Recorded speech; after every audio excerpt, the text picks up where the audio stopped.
Testing. 1, 2. Is it coming out of there? You think it is coming through there? Okay. I'll try. Okay. Yeah, always forgetting. Okay.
Please join me in a few moments of centering silence.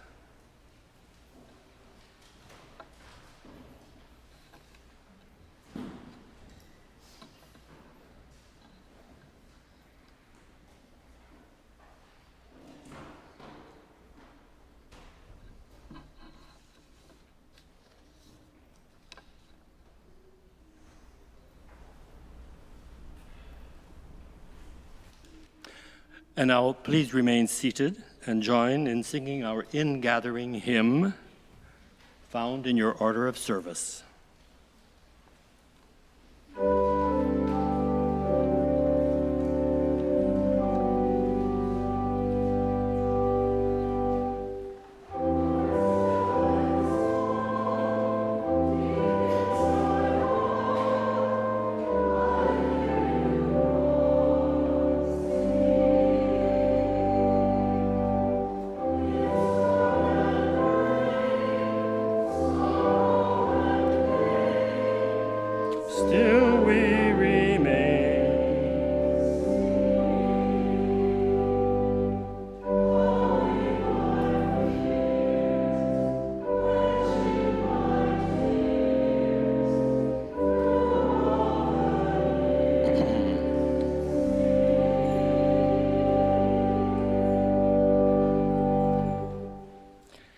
Good morning and welcome to the First Unitarian Universalist Society of Madison.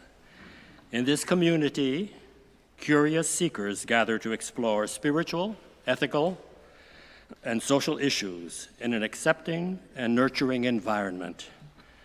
Unitarian Universalism supports the freedom of conscience of each individual, as together we seek to become a force for good in the world. My name is Carlos Moser, a long-standing and faithful member of this congregation, on behalf of which I wish to extend a special welcome to visitors. We consider ourselves a welcoming congregation, so however you identify yourself, wherever you find yourself on your life journey, we celebrate your presence among us. We encourage newcomers to stay for our fellowship hour after the service, to visit the library, which is directly across.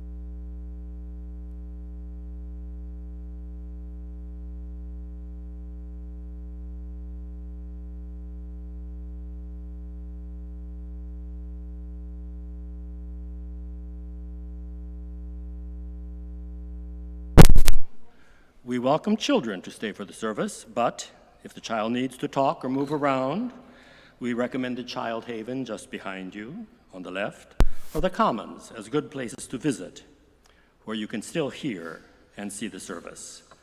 And speaking of noise, please take time right now to silence all electronic devices that might cause a disturbance during the hour. Now I take pleasure in welcoming the following individuals who help our service run smoothly. The tour guide, as I mentioned, will be Pamela McMillan, who also was your greeter. For hospitality and the drinks behind us, Lois Evanson. The ushers are Gail Bliss and John Woods. For sound, we had David Briles helping us, and our lay minister is Tom Boykoff. Thank them and consider volunteering yourself. You may ask any of them how to do so. Please note the following announcement, besides what you find in the red floors. This is about solar panels. Putting solar panels on your home is a great way to lower your energy costs. And you get to switch to a clean, renewable energy source that you can feel good about for years to come. This summer, the Madison Solar Group is bringing together Madison area residents to install solar at their homes for a negotiated low price. This free event at the historic First Unitarian Society will cover everything you need to know about going solar at your home: solar energy fundamentals, how much it costs, tax credits and incentives, and answers to common questions. Bring a friend. Our speaker today is Nancy Vedder-Shults, a longtime member of this society. You often see her as a member of the three sopranos or in the society choir. In 2013, Nancy was named one of the wisdom keepers of the goddess spirituality movement, alongside with such luminaries as Alice Walker, Starhawk, Lynn Andrews, and Sue Monk Kidd.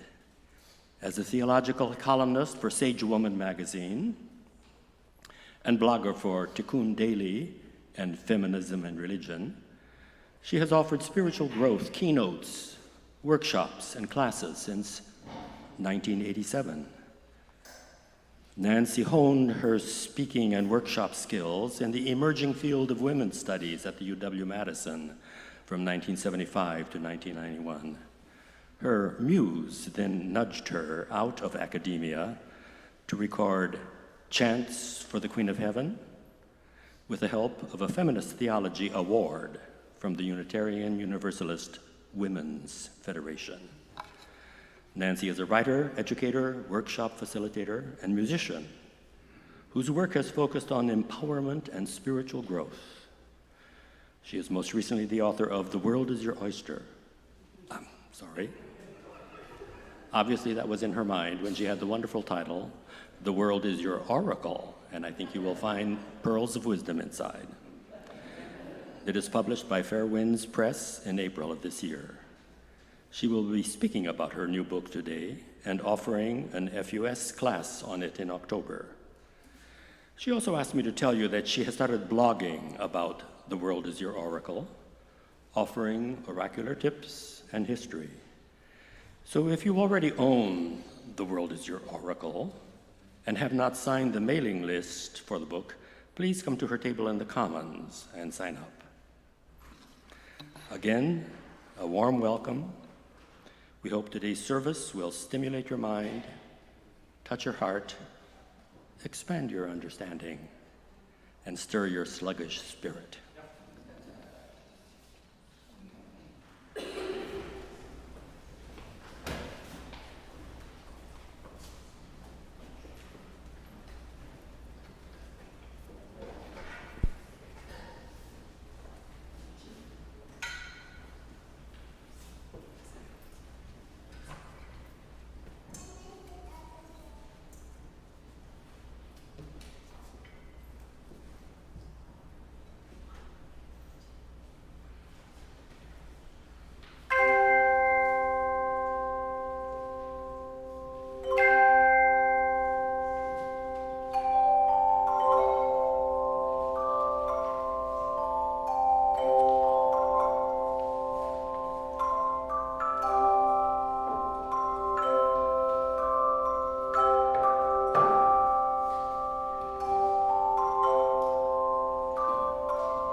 Our opening words today are from In Lieu of Flowers by Nancy Cobb.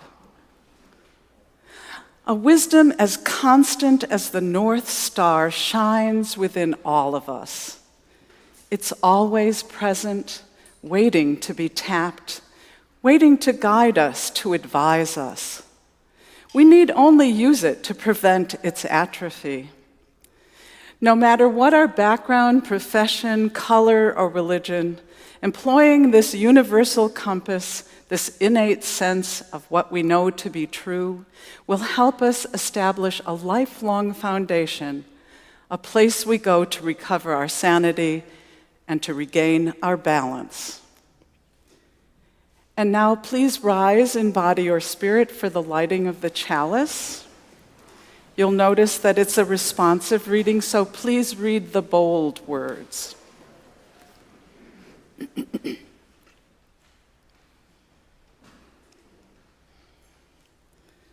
Let us worship with our eyes and ears and fingertips.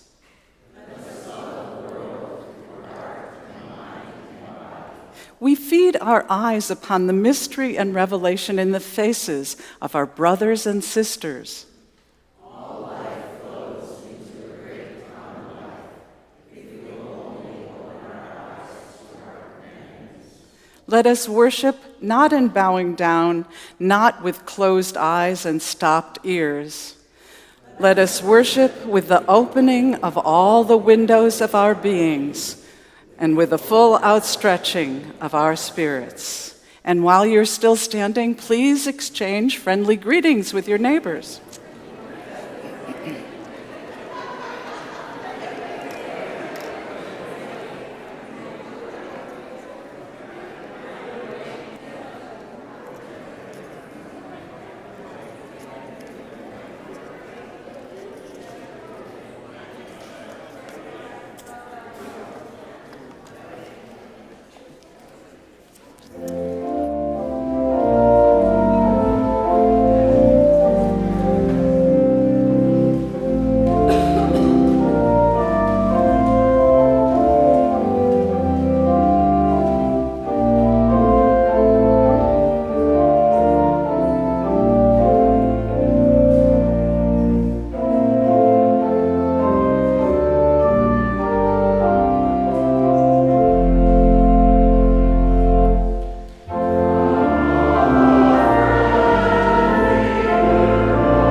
So please be seated for the sharing of joys and concerns.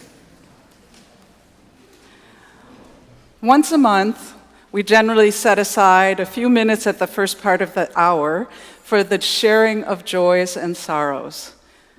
As Michael always reminds us, this is a time for members, friends, and visitors in the congregation to relate to the entire gathered community some special event or circumstance that has affected your life or the life of someone close to you.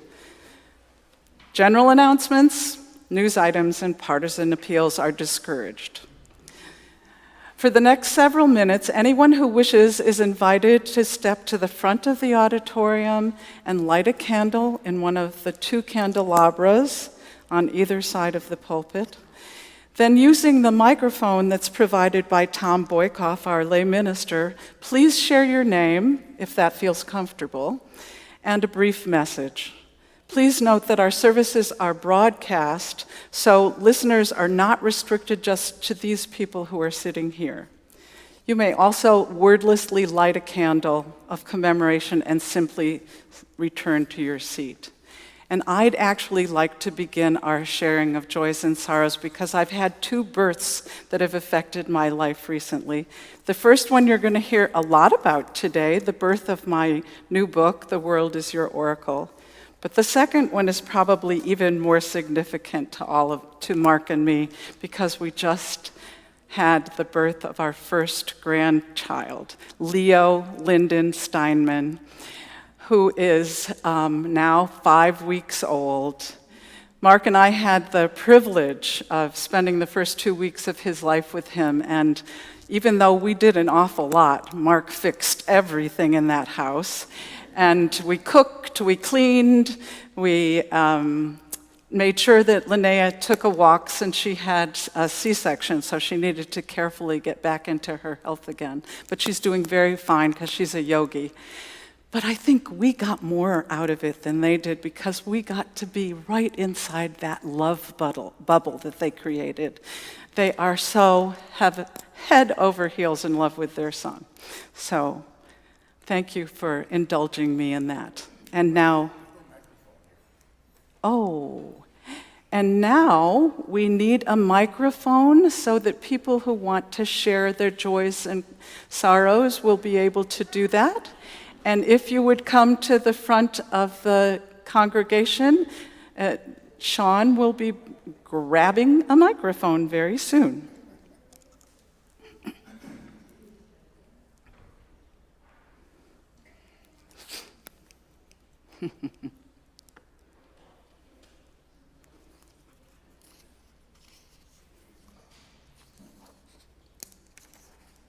We'll get this together.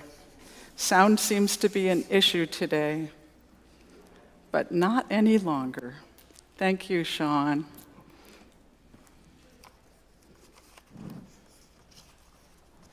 It's on? Okay. I'm Karen, and I have a very big joy. My brother and his partner, Glenn and Dan, are legally married now, and we're all very excited. Congratulations, Karen.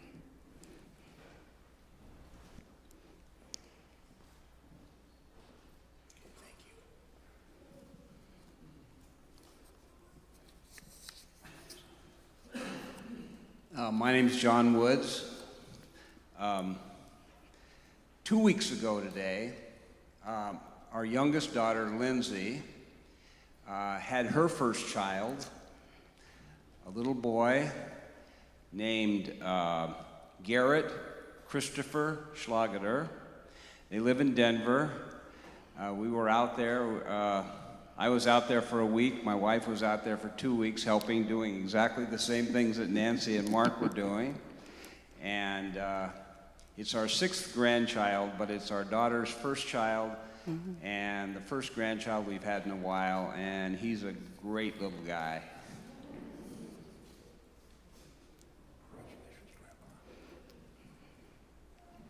Congratulations.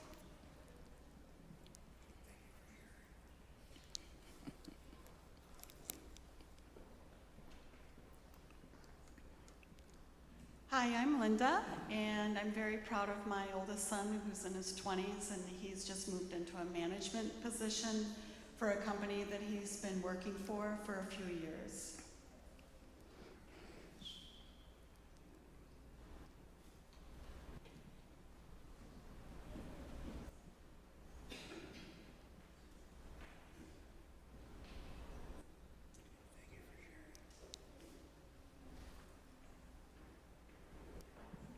Thank you.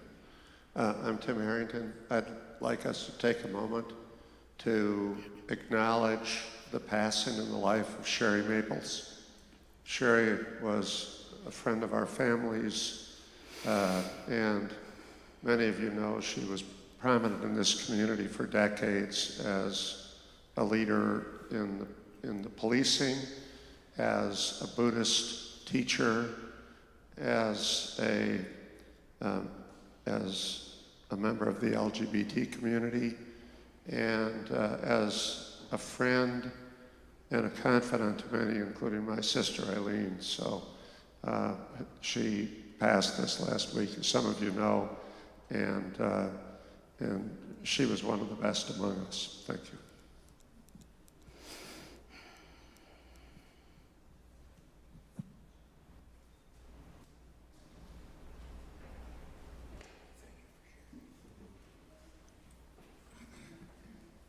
I'm Elizabeth. I have a joy. My mother celebrated her 86th birthday, and I was there along with both of my sisters. And my younger sister, she's been engaged for 8 years. In my family, we do long engagements. Well, she's going to get married this fall. She's going to do it.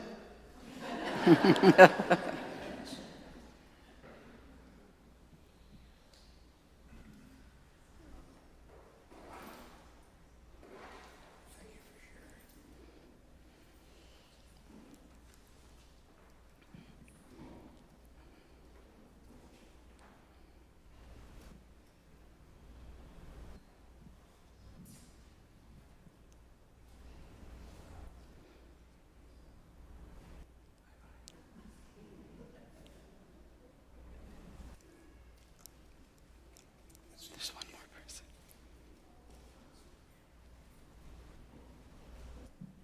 My name is Neil Gruber. Tomorrow, the 31st of August, marks the 7th year after the passing of Natalie Owen, a member of this congregation. Tomorrow's going to be her birthday.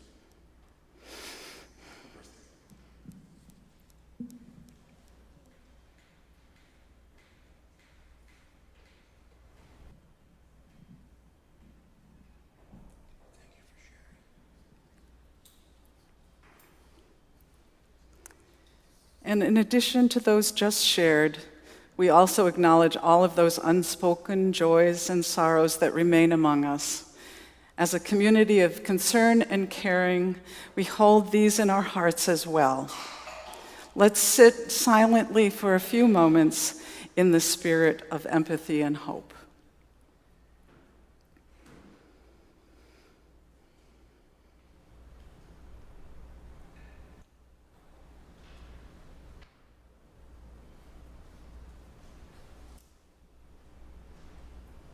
And so, by virtue of our brief time together, may our burdens be lightened and our joys expanded. And now you may rise in body or spirit for the singing of hymn number 184, Be Ye Lamps Unto Yourself. And this is when the children leave for summer fun, so we will sing this 3 times through.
You may now be seated.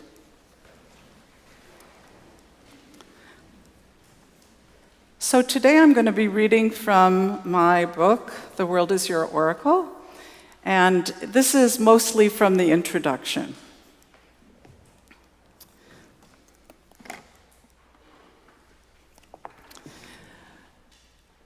From the ancient Greeks to modern-day North Americans, people from cultures all over the globe have gained insight into many questions by using oracles. These divinatory practices have been performed at times when significant decisions have been needed to be made to establish new capitals, to choose religious leaders, to create inventions, to dig wells, to write poetry and music as well. But more importantly, they can help any person in their daily life to stay happy and healthy. So first, what are oracles? An oracle is simply a technique for uncovering an answer to a question. If you're stumped by a situation or by the behavior of a person in your life, an oracle can help you to understand the problem. If you can't figure out how to proceed when it comes to crucial decisions at work or at home, an oracle can give you guidance. These divinatory practices reveal guideposts for your life by helping you to tap into your unconscious mind where your inner wisdom resides. After all, your conscious mind, your conscious analytical mind, only has access to the tip of the iceberg when it comes to your thoughts and your experience. But your unconscious contains much more below the surface of your daily mindset. It's a storehouse of hunches, feelings, instincts, and all sorts of knowledge that you can access through divination. It's the font of your memories, your creativity, and your intuition. So, how do oracles foster wisdom in your life?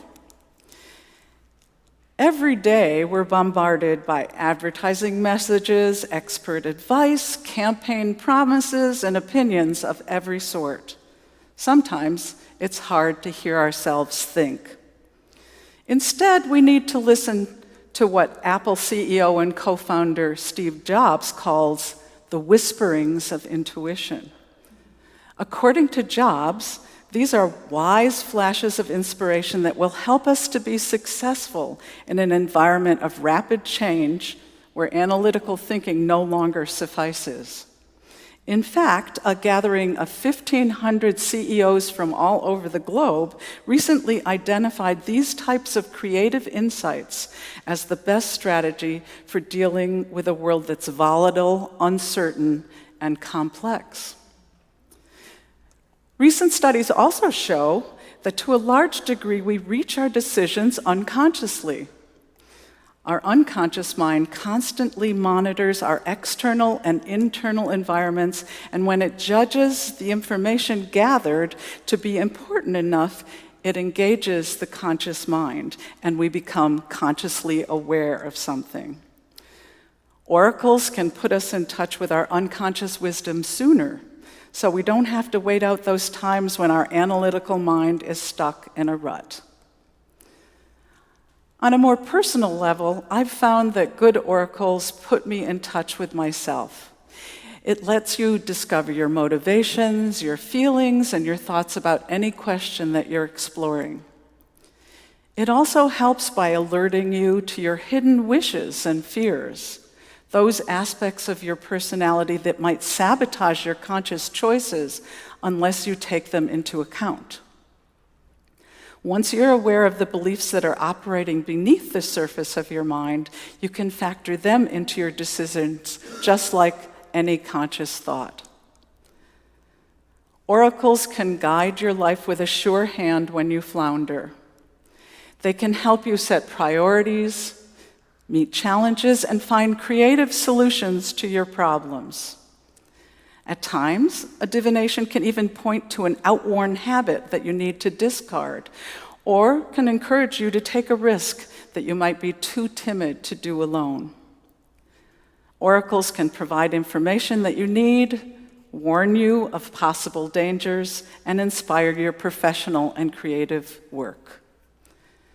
The World is Your Oracle, from which I'm reading, invites you to tap into your inner wisdom in a variety of ways. For instance, you can read the patterns in the stars, or you can listen to a fire as it sings while it burns, or you can flip open a book and read the first phrase that catches your eye.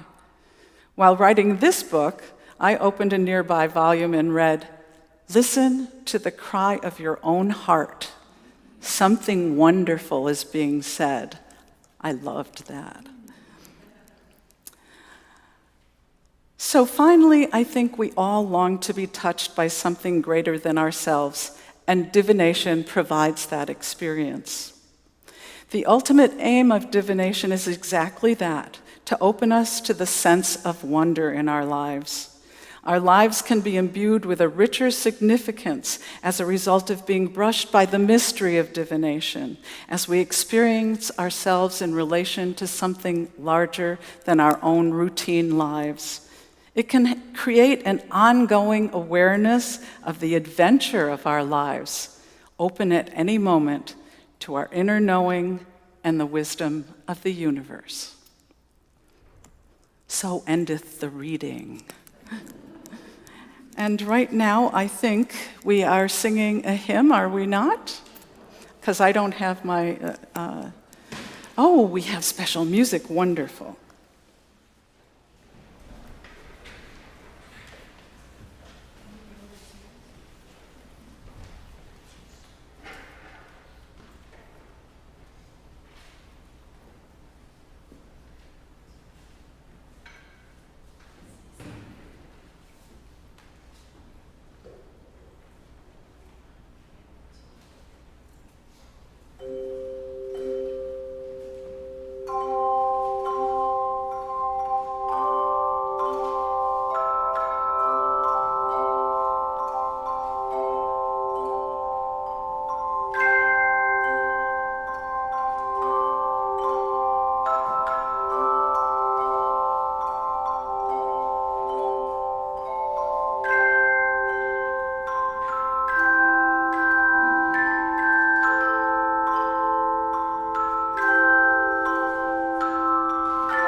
That was lovely. We are so lucky with the music in this congregation.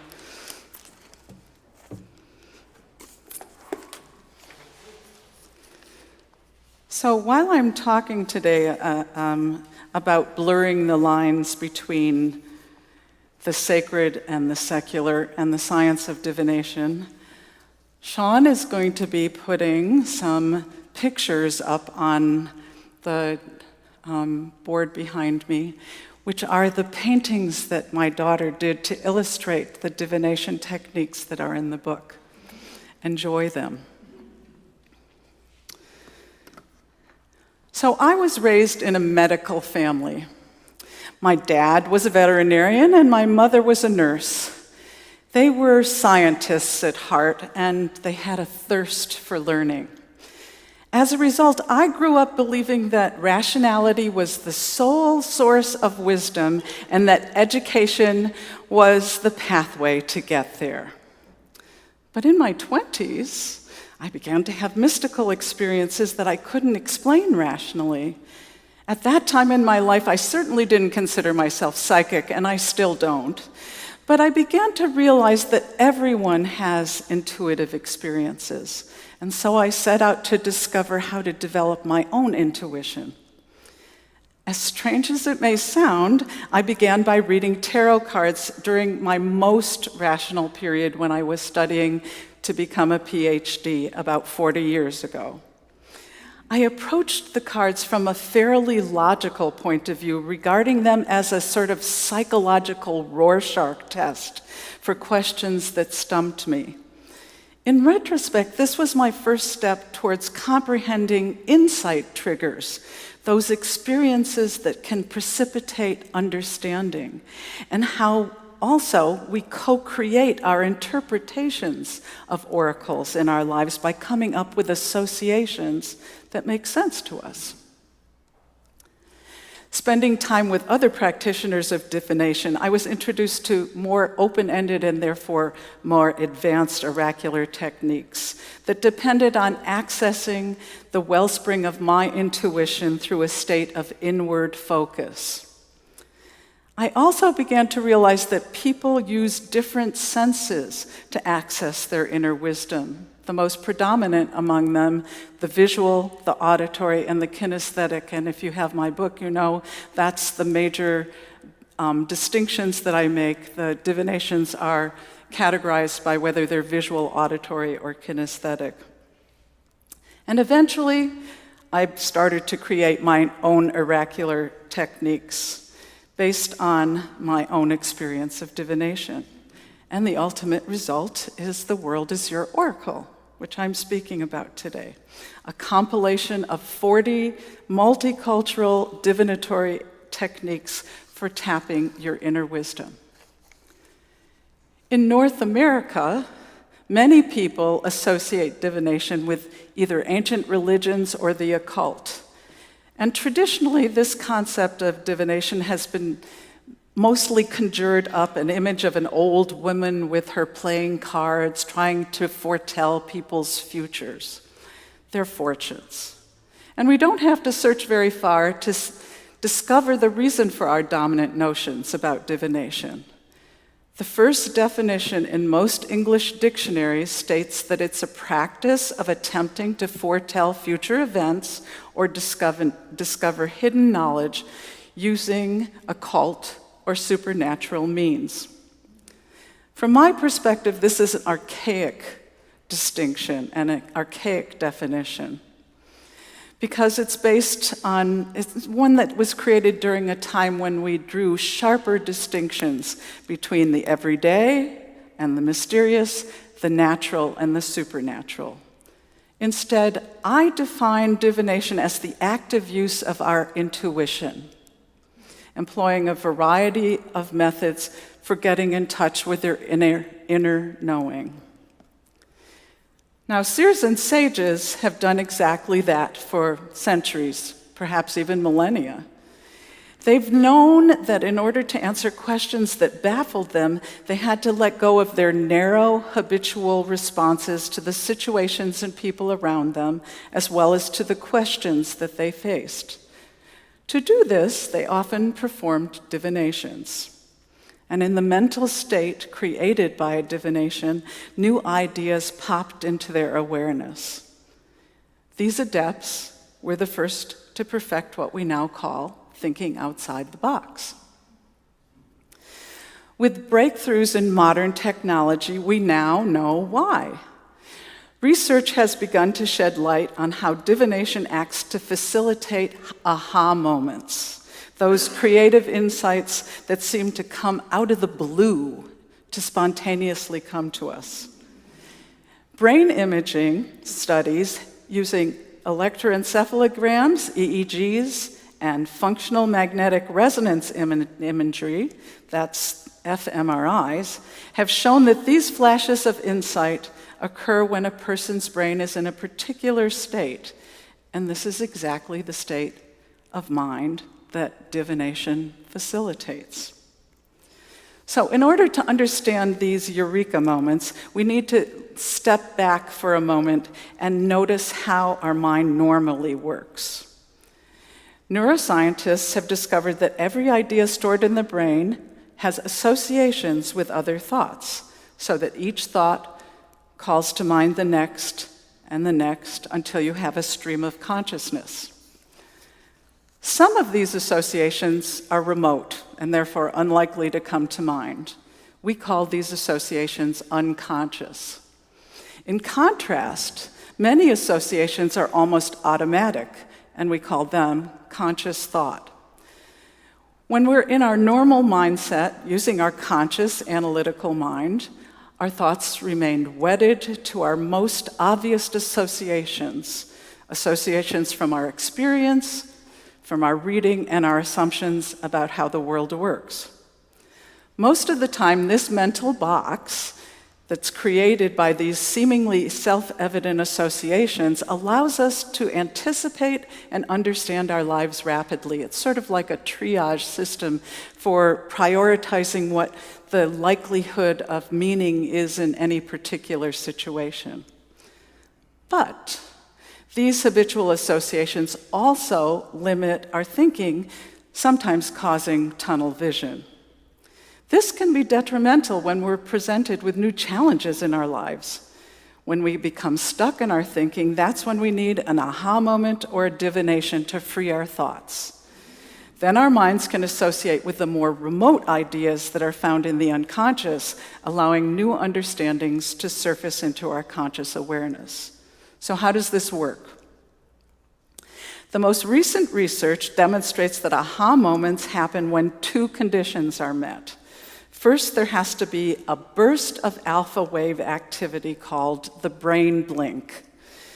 This sudden increase of alpha waves in the occipital lobe of the brain, which is the vision processing lobe of the brain at the back of your brain, diverts awareness from a person's surroundings and reduces mental distractions. And what happens then is what scientists call optimal inattention. Optimal inattention allows the brain to ignore the noise that's always present in your mind so that you can become aware of less obvious unconscious thoughts. Thanks to this neural diversion, novel ideas can bubble up into your awareness. This experience is essentially similar to the situation when somebody asks you a difficult question. Very often you might look away or close your eyes, and glancing to one side allows you to avoid extraneous factors like the face of the person who is interrogating you. The brain does exactly the same thing. When you're asked something challenging, an answer might already be activated at an unconscious level, but there's so much noise and distraction that you can't retrieve it unless you have a brain blink to get rid of those distractions. So if we survey divination techniques from around the world, we find that they operate in a similar manner. The state in which divination takes place, sometimes meditative, sometimes euphoric, and sometimes characterized by brainwave entrainment, which I'll talk about later when I talk about drumming, is in each case distinguished by alpha waves in the occipital lobe of the brain, exactly where the brain blink happens. In addition, the very techniques of inward focus that are fostered by divination are designed to suppress or ignore unnecessary sensations or information. In other words, they create optimal inattention. The wisdom keepers of the world realized this long ago. They knew that in order to tap into their inner knowing, they had to take a walk in the woods, or meditate, or drum, or dance ecstatically, all techniques that actually I have included in The World is Your Oracle. In other words, scientists have discovered that the ancient and indigenous seers have always known this truth. The glare of the external world can block insight. So the second mental condition that characterizes an aha moment or a successful divination occurs when a spark of insight flashes from the unconscious into the conscious mind. On EEG and fMRI scans, this burst of activity happens in the right temporal lobe of the brain, directly above the right ear, right here. The brain's right hemisphere, where these flashes of insight occur, has been shown to be the major origin for creative thoughts. And the reason for this is that it has much larger number of associations with any concept or problem. So with the help of the alpha waves and the optimal inattention that the brain blink creates, the brain sets aside the left hemisphere's habitual and boxed-in thinking so that it can tune into the alternate interpretations from the right hemisphere of the mind and therefore think outside the box. While science is just beginning to chart these flashes of insight in the brain, people all over the world have been using divination for a very long time. So let's look at some of the wide variety of techniques that ancient and indigenous folks have used for oracular insight and that I've included in The World is Your Oracle to see how they work. So the first one is shamanic journeying. This is an indigenous technique until recently. Indigenous traditions the world over perform shamanic journeys as a means of divination. And 30 years ago, anthropologist Michael Harner re-examined these divinatory practices and discovered many similarities among the various traditions: rapid drumming, ritual dance, as well as communication with the person's power animal or spirit guide. He distilled these methods into an oracular technique that's now called core shamanism, and it's a practice that now has thousands of proponents all over North America. Taking a shamanic journey is an imaginative process, like daydreaming. You close your eyes, you become relaxed, and you drift off into another world. The steady heartbeat rhythm of shamanic drumming helps you to float into this altered state of mind. And in this mindset, you imagine a world that's now known among core shamanism practitioners as the lower world. There's also the upper world, but in my book, I only incorporated the shamanic journey to the lower world. Here you meet a creature of some sort who becomes your spirit helper. Often called your power animal, this being will escort you on an adventure to help you find insight into your oracular question. From a scientific point of view, this technique works because, first of all, it separates you from your everyday perspective, from your normal analytical mindset. Visiting another realm in your imagination, especially one that transports you so far from your everyday life, can dissipate thoughts that have become fixated in your mind. These are those automatic thoughts, once again. And this is what science calls fixation forgetting.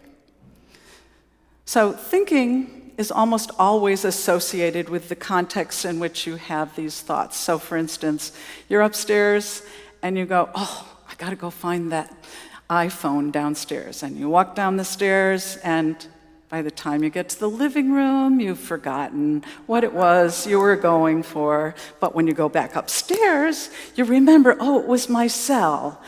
So in the same way, changing your context by getting away from your normal haunts can help you overcome your obvious first thoughts in order to tap into the more obscure answers to your question. And once you've left that habitual judgment and assessment behind, you can think more outside of the box. So that's the first way that shamanic journeying works from a scientific perspective. When you call on a spirit helper to guide your divination, you also enlarge your thinking from the small personal point of view that you usually carry around with you to include a larger perspective of the numinous as well. So seeing this bigger picture, in this case perhaps the biggest picture, is another scientifically proven practice that induces flashes of insight.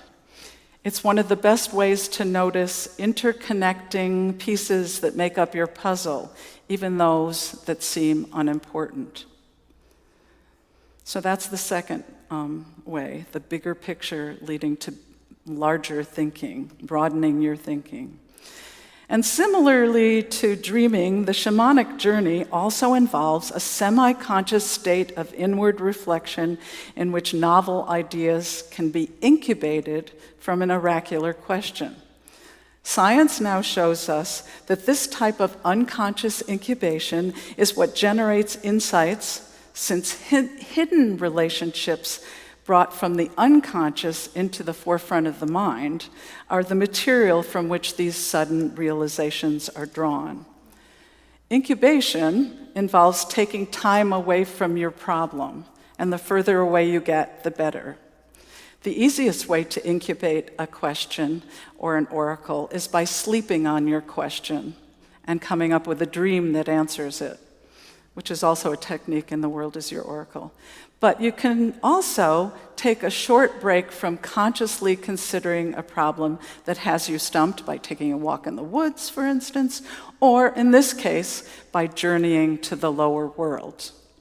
So some divinations and their methodology have just one means of gaining insight.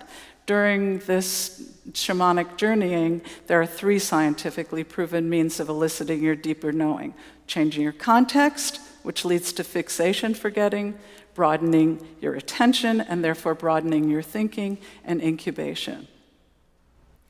So let's look at a second divination practice and see how it functions from a scientific viewpoint. Candle oracles have existed since antiquity. Depending on how the candle was used, the ancients called these divinations capnomancy, which is watching for signs and in the patterns made by the candle's smoke; ceromancy, which is dripping melted wax into cold water and then interpreting the images that are created in this way; and lichnoscopy, which is noticing the appearance, color, and movements of a candle's flame. So candle magic historically has been found in Jewish and Christian contexts, especially in the Middle Ages. You find it all over Asia, for instance, today in Tibet. And in the United States, you can find it in African American hoodoo practices. In The World is Your Oracle, I decided to incorporate a candle divination that I created. It's called Light Illumines Your Inner Well. And in order to discover deeper insight with this technique, you relax in a warm bath and let the candlelight that's reflecting off the water mesmerize you into a state of mind with greater openness to your inner knowing. It's probably the most sensual divination in my book. It's really yummy. Light Illumines Your Well uses sensory restriction, actually in 3 different ways, to allow the person who's undertaking the oracle to look inward. The running water produces a type of white noise that blocks other sounds from being heard. The warmth of the water makes it difficult for you to feel the boundaries of your body, and the dim lighting limits your vision. The most recent research demonstrates that all 3 of these ways of restricting the senses can induce a very powerful pull towards deep receptivity. Once again, the inner focus that's needed for a good oracle or an aha moment. In each case, the sensory restriction cuts you off from your environment and draws your focus inward. So the last technique I'd like to look at is drumming. I promised you this earlier. It's also included in The World is Your Oracle, and people everywhere all over the world have literally tapped into their inner wisdom using these rhythm instruments in Africa, Asia, Australia, Europe, and both North and South America. In fact, the first discovery of drumming's oracular properties probably occurred within shamanic circles in the Paleolithic era. Shamans from Asia and the Americas used drums, and they continue to use them today, to transcend ordinary consciousness in order to travel to the spirit world for divinatory guidance. Tom Keepers, a Cochiti drum maker, says, and I quote, "To consult the drum, present your question to the drum, and then play in a steady beat until it provides an answer. It's that simple and that profound." This rhythmic technique uses what some people call brainwave entrainment in order to create a semi-conscious state of inward focus. Entrainment can be defined as synchronizing the body's rhythms with some sort of outside rhythm. And consistent rhythmic stimuli, like those of a fast-beating drum, can synchronize the brain's waves to those same rhythms, inducing a deeply relaxing state of altered consciousness. A recent study by Barry Quinn, PhD, demonstrates that even a brief drumming session can double alpha wave brain activity. And as we've seen, such alpha wave activity can lead to an aha moment or an oracular insight. So often when you reach out to an oracular technique for answers, you're feeling frustrated or upset about the issue that faces you. Usually you're stuck in some way. Divination allows your mood to lighten and helps you to become more peaceful, since it eliminates extraneous thoughts or feelings concerning your query. This is perhaps the most important thing that I learned from recent scientific research. You need to have a positive mood in order to get beyond your fixed ideas. Anxiety keeps you analytical, so you have to have a positive mood. So my suggestion is smile, because research in the past has already shown that smiling leads to a happier mood. And the recent EEG and fMRI studies demonstrate that positive emotions like joy, tranquility, or love facilitate aha moments. As I say in my divination workshops, it's important to warmly anticipate that insight will come to you. So let go of your anxieties and find that anticipatory glow in the outcome of your oracle. Or, to quote Bobby McFerrin, "In every life there is some trouble. When you worry, you make it double. Don't worry, be happy." So now we will take the offertory, and this community, I think, means a lot to all of us, so give generously.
That was beautifully chime-like. Thank you, Linda, and thank you, Chime Choir, for the beautiful music today. And now we will sing our closing hymn, number 348, Guide My Feet.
And you may be seated for the benediction and the postlude.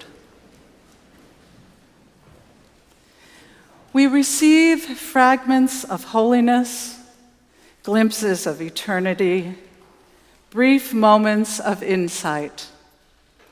Let us gather them up for the precious gifts that they are, renewed by their grace, and go our ways in peace. Blessed be, and amen.